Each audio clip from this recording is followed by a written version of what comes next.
नमः शिवाय। समस्त शिव भक्तों को मेरा प्रणाम। आज हम श्री शिव महापुराण के विद्येश्वर संहिता का 19वें अध्याय में पार्थिव शिवलिंग और भस्म के प्रकार का वर्णन करेंगे। आइए सुनते हैं।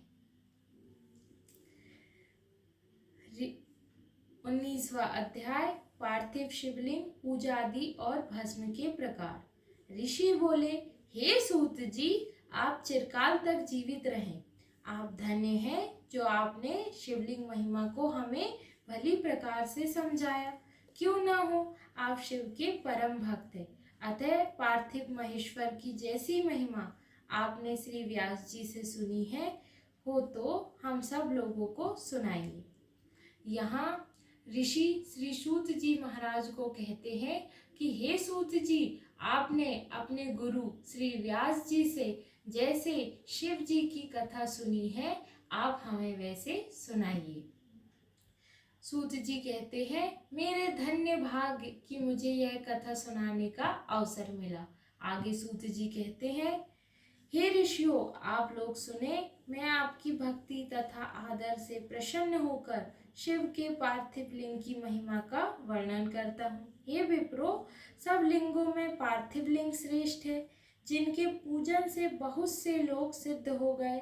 ब्रह्मा, विष्णु और कितने ही ऋषियों के पार्थिव लिंग के पूजन से मनोरथ पूर्ण हो गए। देवता, असुर, मनुष्य, गंधर्व, सर्प, राक्षस तथा और भी बहुत से शिवलिंगों की पूजा कर परम सिद्धि को प्राप्त हुए हैं। सतयुग में रत्न में, त्रेता में सुवर्ण का और द्वापर में पारे का तथा कलयुग में पार्थिव लिंग श्रेष्ठ है। यहाँ पर श्री सूत जी महाराज कहते हैं कि सब लिंगों में पार्थिव लिंग श्रेष्ठ है।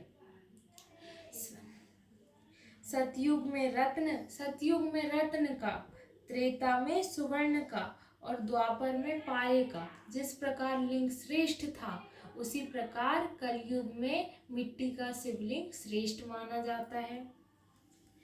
पार्थिव मूर्ति के अनन्य पूजन व तप से भी अधिक फल प्राप्त होता है।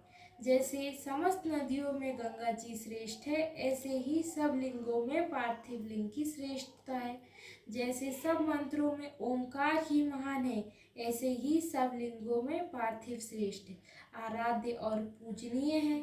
जैसे सब वर्णों में ब्रह्मा श्रेष्ठ है, वैसे सब पुरियों में काशी श्रेष्ठ।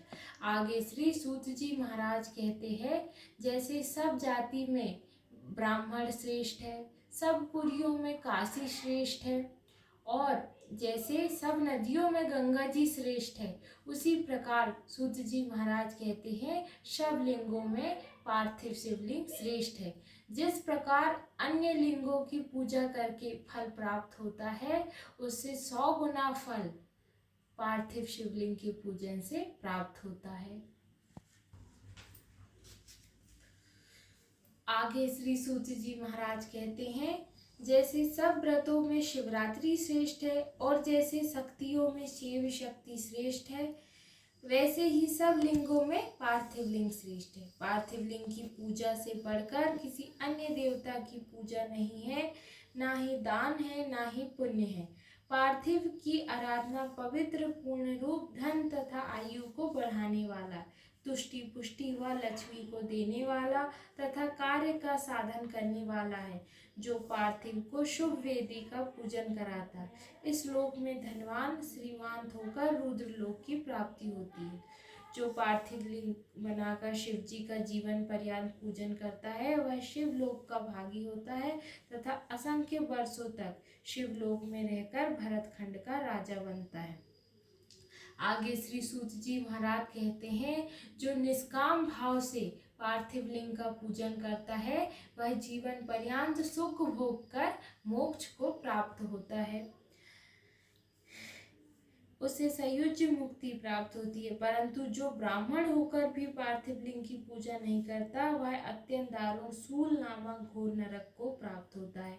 आगे श्री सूत जी महाराज कहते हैं, जो जाति का ब्राह्मण होने के बाद भी पार्थिव लिंग का पूजन नहीं करता, वह इस लोक में तो दंड भोगता ही है और मरने के पश्चात वह दारुण नामक घोर नरक में जाता है।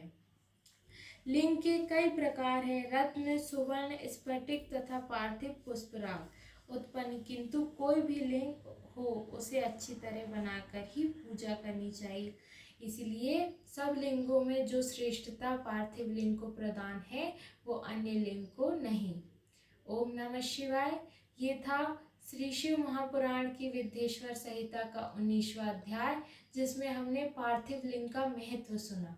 अब आगे हम कल विद्येश्वर संहिता का 20वां अध्याय, जिसमें हम पार्थिव लिंग के प्रकार सुनेंगे। ओम नमः शिवाय। राधे राधे।